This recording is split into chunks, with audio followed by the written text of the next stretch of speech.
네, 앞서 전해드린 대로 미국 대학생 오토 원비어가 우리 시각으로 오늘 새벽 숨졌습니다. 가뜩이나 좋지 않은 미국 내의 대북 감정 상당히 악화되는 건 아닌가 이런 염려가 되는데요. 게다가 우리가 지금 북한과 대화의 물꼬를 터보려던 참이었기 때문에 난기류가 펼쳐지는 건 아닌가 그 걱정도 됩니다. 짚어보죠. 세종연구소 홍현익 수석연구위원 연결이 돼 있습니다. 홍현익 위원님 안녕하세요. 네, 안녕하십니까. 원비어의 사망. 지금 미국은 상당히 격앙돼 있죠? 그렇죠.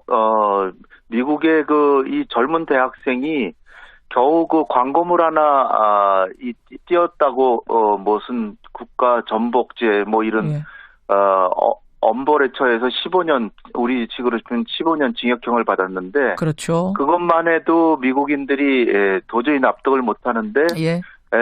그동안 1년 동안 혼수 상태에 있었고 또 북한이 연락해서 사실상 데려가라는 식으로 해서 보냈지만 불과 미국에 도착한 지 엿새 만에 사망을 했기 때문에 예.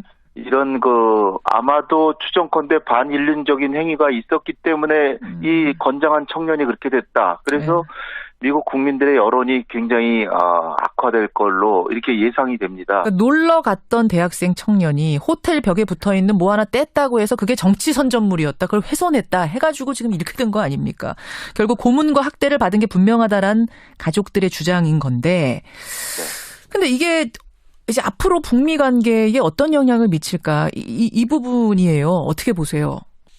일단 정서적으로는 미국 국민들의 반북한 감정이 굉장히 고조될 수 있다라고 이제 생각이 됩니다. 예, 예. 그러나 이제 정치적이나 외교적으로 볼 때는 그간에 1년 동안 남북 관계만 대화가 없었을 뿐이지 예. 북미 간에는 여러 차례 비공식적인 대화가 있었기 때문에 요번에 미국의 외교가나 고위 정치인들이 생각하기에는 예. 북한이라는 상대가 아주 못된 상대이긴 하지만 그래도 대화는 계속해서 그나마 원비어를 데려와서 미국에서 이렇게 신병을 갖고 있었던 것은 잘한 것이다 이런 생각을 할 수 있기 때문에 반북 감정 고조와 함께 북한과의 최소한의 대화는 필요하구나 하는 것을 다시 인식하는 계기가 될 수도 있습니다. 아니 사실 그동안 핵실험하고 미사일 실험하고 이래서 관계가 꽁꽁 얼어붙었다, 대화 단절됐다, 제재 강화됐다 이렇게만 알고 있었는데 그 밑으로는 물밑 접촉은 계속 있었어요, 북미 간에? 물밑 접촉이 계속 있었고요. 이를테면 만약 육자회담이 재개되면 북한에서 나올 사람이 최선희 북미 국장인데 예. 이 사람이 육자회담 대표가 말레이시아에도 왔었고 또 오슬로에서도 회담을 했는데 미국에서는 민간단체 전문가가 간 줄 알았는데 예. 오슬로의 경우에는 조셉 윤 미국의 육자회담 대표가 참석해서 조셉 윤 북핵 문제도 좀 얘기를 하고 그러니까 북미 육자회담 대표회담이 있었던 거예요 사실상. 그렇군요. 그리고 거기서 이제 미국인 억류자에 대해서 석방 요청을 하니까 예. 좀 알아보겠다 그러다가 불과 한 열흘 사이에 사실 북한이 미국의 대북 정책에 불만을 가지고 뉴욕 채널이라고 하는 비공식 외교 채널을 닫았었거든요. 그런데 얼마 전에 이제 원비어 때문에 북한이 뉴욕 채널로 다시 얘기하자. 그래가지고 조셉 윤이 또 뉴욕 주재 미국 대사를 만났고. 그래서 거기서 이제 혼수 상태라는 거를 알게 됐습니다. 그러니까 이제 트럼프 대통령한테까지 보고돼서 트럼프 대통령이 가서 데려와라. 그래가지고 지금 데려온 겁니다. 그렇죠, 그러니까 그렇죠. 이 북미 간의 관계가 안 좋을 때도 대화를 계속 한다는 것이 중요하다. 이런 것이 확인이 되고요. 오히려 이것은 우리 정부도 마찬가지로 남북 간에 경쟁을 하고 할 때는 하고 정면으로 긴장이 있을 때는 있더라도. 그럴 때도 대화 채널은 있어야 된다는 필요성을 역설적으로 보여준다라고 저는 생각합니다. 역설적으로. 원비어는 이렇게 사망을 해서 국민들 감정 부글부글 끓어오르는 건 맞지만 한편으로는 대화가 있었기 때문에 우리가 이렇게라도 데려올 수 있었구나라는 걸 확인시켜주는 대화가 그래서 소중하구나라는 걸 확인시켜주는 계기였다. 참 역설적이네요. 설명 듣고 보니. 네, 우리도 북한에 한국인 국적의 6명이 지금 억류돼 있거든요. 최소 6명이죠. 안 알려진 분들이 또 있을지도 모릅니다. 그런데 사실상 그 6분에 대해서 전혀 모셔오는 그 노력을 하고는 있습니다만은 아무 소용이 없는 거죠. 대화조차가 안 되니까. 우린 채널이 완전 끊겨 있어요. 물밑이든 뭐든 다 끊겨 있는 상황이니까. 다 끊겼습니다. 그래서 말입니다, 홍 의원님. 우리가 이제 새 정부 들어서면서 우리도 이제 채널 좀 살려보자. 북한과 대화를 하려는 시점 아니었습니까? 그렇죠. 근데 이게 딱 터졌어요. 어떤 악영향을 주지도 않을까요? 사실 뭐 우리 국민들도 아무래도 북한의 생태는 참 정말 못마땅하다라고 이렇게 다들 생각을 하실 겁니다. 그런데 이제 우리 남북 대화 자체가 없다고 하는 것이 일전에 틸러슨 미 국무장관이 서울에 와서 우리 외교장관 만나기도 전에 그냥 기자회견에서 자기 얘기 다 하고 그렇죠. 외교장관이 저녁 먹자고 한 것도 몇 번 얘기를 했지만 그거를 거절하고 요청이 없었다라고 얘기했다가 지금 최근에 요청이 있었던 걸로 밝혀지고 그렇죠. 또 일본은 가장 중요한 동맹국이라고 얘기하면서 한국은 그냥 파트너다. 친구보다도 못한 파트너다라고 얘기할 정도로 우리의 외교적인 위상이 추락했고 우리의 동맹국이라는 미국조차도 한국에 대해서는 자신의 정책을 얘기하면 그냥 따라서 듣는 그런 존재로 지금 전락해 있거든요. 그런데 이제 한미 정상회담이 여기서 굉장히 중요한 역할을 하죠. 미국에서도 우리의 남북 대화 정책 그리고 기본적인 대화 채널은 열고 또 인도주의적인 지원이나 남북 교류협력 그러니까 유엔 안보리 제재는 지키면서 그 한도 내에서는 그 교류협력을 하는 게 한반도 긴장을 완화하고 북핵 문제 해결의 시발점이 될 수도 있고 그런 여건을 조성하는 거라고 하는 거를 우리 대통령이 미국 대통령에게 그 용인을 양해를 받는 거죠. 그러니까 한미 간의 역할 분담을 하기 위해서 지금 만나는 건데 역할 분담의 진통 과정에서 문정인 특수의 지금 발언이 있었고 그런데 그 발언에 대해서 미국보다도 한국 내에서 더 이 남북 대화 재개나 북한을 북핵 대화로 끌어들이고 그리고 어떤 해결 방식을 얘기를 했는데 그걸 가지고 마치 한미 정상회담을 망치려는 행동이라는 듯이 얘기하는 것은 지나치기뿐 아니라 국익에도 전혀 도움이 안 된다. 그러니까 지금 이제 문정인 특보가 뭐라고 미국에 가서 발언을 했냐면 북한이 북핵을 동결시키면 한미 군사훈련 축소를 상의해 볼 수 있다. 또 사드 때문에 깨질 한미 동맹이면 그 동맹을 어떻게 믿느냐. 협상은 주고받는 거다. 뭐 이런 등등등의 거침없는 발언을 해가지고 지금 우리나라가 이게 큰일이 났다. 정상회담 먹구름이 꼈다. 이런 얘기들 나오는 거거든요. 근데 홍 위원님 말씀은 좀 다르네요. 네, 그렇죠.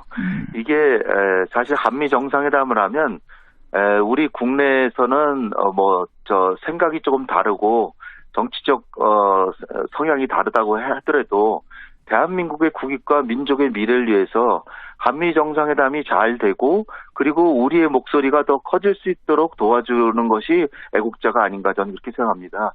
그리고 그 방향이 지금까지 우리가 국제정치의 주체에서 객체로 전락했던 그런 정치적 유산을 넘겨준 분들이 그걸 비판한다고 하는 것은 상당히 염치 없는 행동이다. 저는 보고요. 지금 우리 정부가 가려는 길은 분명하거든요. 남북 간의 대화 채널을 열고 한반도의 긴장을 완화하면서 우리의 목소리를 내고 가능하다면 최대한의 노력을 해서 북핵 문제를 해결해서 평화통일의 기반을 조성한다. 이런 쪽으로 가는 거거든요. 그런데 이제 너무 한미동맹 일변도로 가가지고 한미동맹이 물론 중요하고 대외전략의 중추이고 근간이죠. 그러나 너무나 대미일변도로 가면 우리의 국익이 미국의 국익에 매몰되거든요. 그렇기 때문에 한미관계 우호관계를 가지면서 중국과도 우호관계를 가질 수 있는 방안을 정부가 연구하고 있는데 그런 취지에서 나온 발언이고 행동들인데 거기에 대해서 이렇게 발목을 잡고 마치 우리의 어떤 미국과의 회담 대표를 격려해 주기는커녕 나무라고 주눅들여서 보낸다면 우리 정부가 어떻게 회담을 하겠습니까? 미국하고. 그러니까 지금 이런 이야기를 문정인 특보가 하면서 이 얘기를 들은 트럼프가 회의 중에 버럭 화를 냈다. 우리 대통령이 가서 만나기도 전에 그 대화 분위기에 찬물 끼얹은 것 아니냐. 먼저 설레발친 거 아니냐. 이런 비판들이 지금 나오는 거거든요. 근데 그렇게 안 보시는 거예요. 트럼프 대통령이 화를 냈다고 하는 것은 왜 그 주한미군을 배치해서 한국을 도와주는데 한국에서는 왜 우리가 하는 정책을 왜 고지고대로 안 따르느냐 뭐 이래서 화를 낸 거거든요. 예. 그것은 어떻게 보면 반은 한국을 무시하는 그 화예요.